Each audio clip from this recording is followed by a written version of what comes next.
Tunazungumza kuhusiana na football. Leo tutaitizama ligi kuu ya kandanda imesimama, na vile vile tutataka tutizame namna ambavyo watazamaji lakini pia wapenzi wa kandanda wangependa kujua. Mpira ni mchezo wa nguvu na kasi.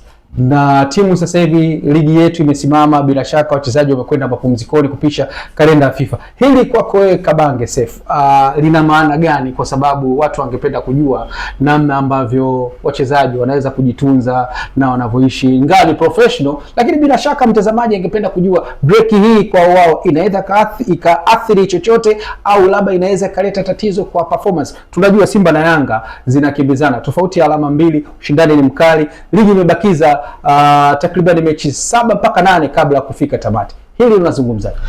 Kusimama kwa ligi kutaleta faida kwa timu, kwa sababu ratiba yetu ilikuwa iko tight. Timu nyingi zilikuwa zinacheza kila baada ya siku 3 mechi, Kwa hiyo uchovu ulikuwa ni mkubwa sana kwa timu, ushindani ulikuwa unapungua kutokana na majeruhi na vitu kama hivyo. Walimu walikuwa wanakosa muda wa kufanya recovery kwa wachezaji walioumia na kurudisha nguvu na kusahihisha makosa na pia kupanga match conception na mechi inayofuatia.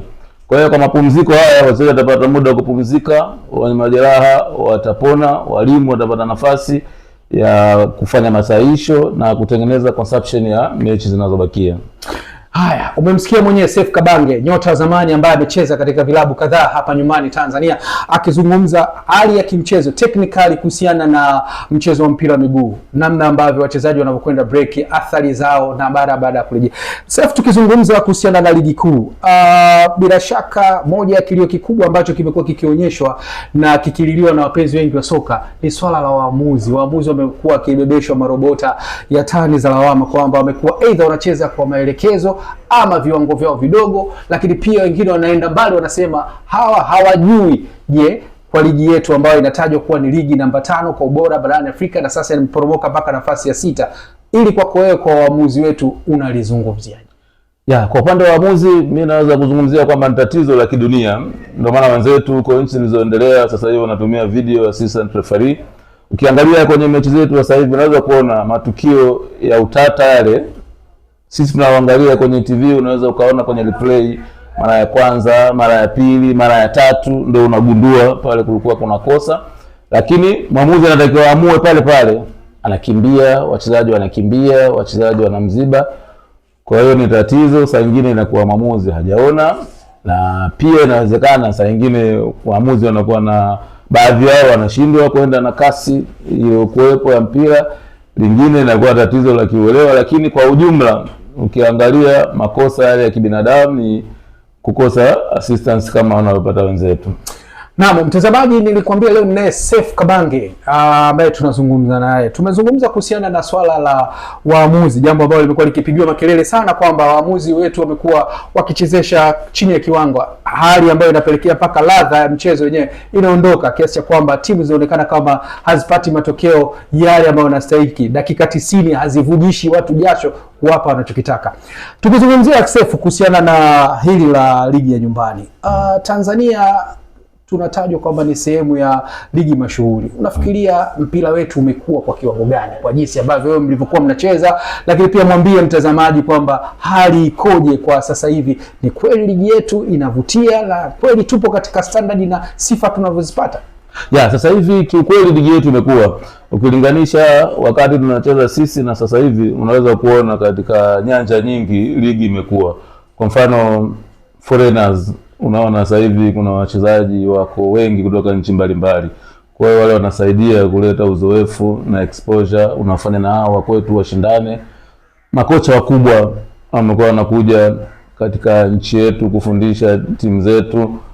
Pia mechi wanazocheza sasa hivi timu zetu, unaona imefika mahali Tanzania inaingiza timu 4 kwenye Confederation na Club Champion.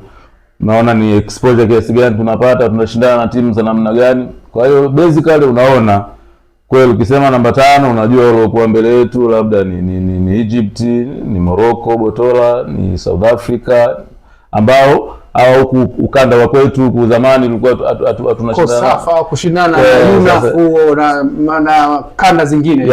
Sasa hivi sisi tuko mbali. Ukiangalia kwa vipimo vya kawaida tu unaona vitu kama hivi vimekuja kuchangia sisi kwenda juu kabisa kwenye viwango vya ligi.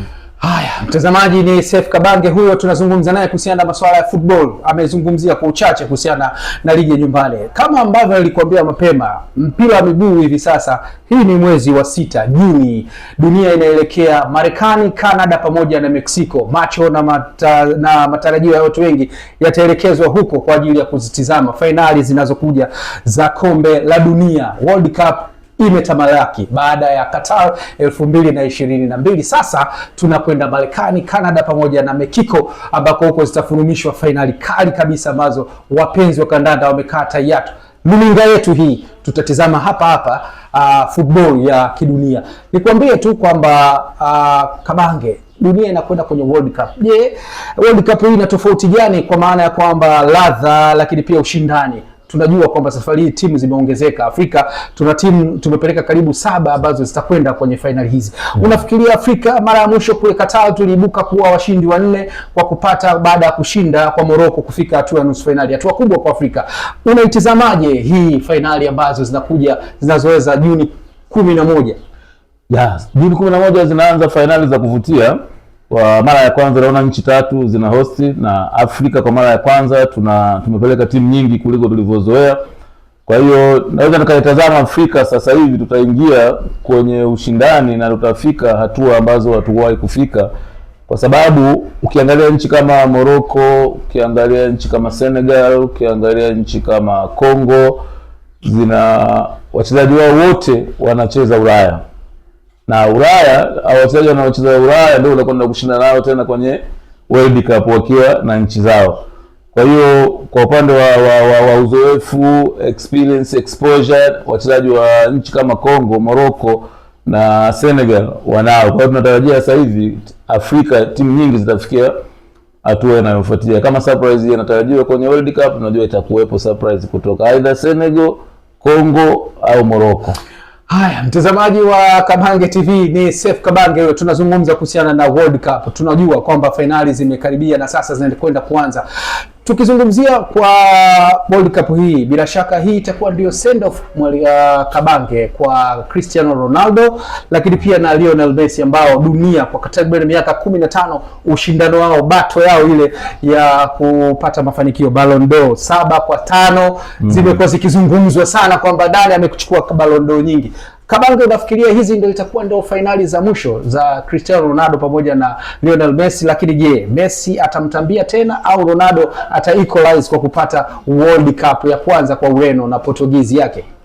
Inavyoonekana zitakuwa finali zao za mwisho. Na fortunately Messi ameshachukua mara moja World Cup iliyopita, Ronaldo hajawahi kuchukua. Kwa hiyo sasa hivi itakuwa kama support aliyopata Messi kwa wachezaji wenzie katika World Cup iliyopita kuhakikisha anachukua, kwa sababu anataka kustafu World Cup iliyopita. Ndio support aliyopata Ronaldo this time around. Kwa hiyo ushindani utakuwa mkubwa sana na bato yao itakuwa kubwa sana, lakini inaonekana ndio World Cup yao ya mwisho. Nikushukuru sana Mwalimu Seif Kabange, lakini pia nikushukuru sana mtazamaji wa Kabange TV ambaye bila shaka kwa namna moja tumekuonjesha kipande kidogo tu cha hali itakavyokuwa katika kipindi chetu hiki cha Kabange TV ambacho kitakuwa kizungumzia masuala ya michezo. Bila shaka umeweza kuona mambo mengi. Tutakuwa tukikuletea watu mashuhuri mbalimbali wanaohusiana na masuala ya michezo, kwamba michezo ndio maisha, lakini football masikio ya watu wote yanaelekezwa Marekani, Canada pamoja na Mexico kwenye hizi finali za kombe la dunia. Tutakuwa tukuletea update zote zinazohusu kuhusiana na kombe la dunia. Unajua finali za kwanza nani alikuwa mwamuzi waliyeweza kuchezesha, lakini pia kituko gani kikubwa ambacho kwenye World Cup zilizopita utaweza kukipata katika Kabange TV. Nikutakie tu utazamaji mwema, usiondoke. Mambo ndio kwanza yamekwisha anza na hii ndio safari ya Kabange TV. Nikushukuru sana wewe ambaye umechukua muda wako kutazama Kabange TV. Nikutakie tu utazamaji mwema wa vipindi vinavyoendelea kutoka hapa Kabange TV.